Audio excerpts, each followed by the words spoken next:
Nagkaroon nga ng tampuhan ito ngang si Makmak at si Chloe dahil hindi nga nagustuhan ni Chloe na isinugal nga ni Makmak ang relasyon nga nila sa kuya nga niyang si Lance. Dahil nga nahuli nga nito ni Lance ang mga sweet messages nga nito ni Makmak kay Chloe. Kaya naman nga't agad nga itong naghamon ng boxing. Kaya naman nga't matutuloy na nga ba kaya ang kanilang boxing fight. Nagkaroon nga sila ng pustahan na kapag nga nanalo itong si Makmak ay wala na nga pakialam.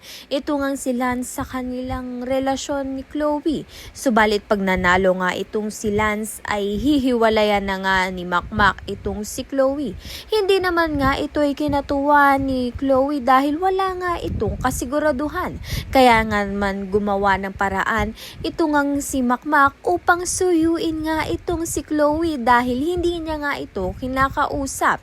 Kaya naman nga't nagpabibo nga itong si Makmak, binigyan nga niya ng pizza cart ito ngang si Chloe at mukhang effective naman nga kay Chloe at nakuha na naman nga ni Makmak ang kiliti nga nito ni Chloe. Kaya naman nga't yan at iba pa ang dapat nating pakaabangan. Maraming salamat sa iyong panunood.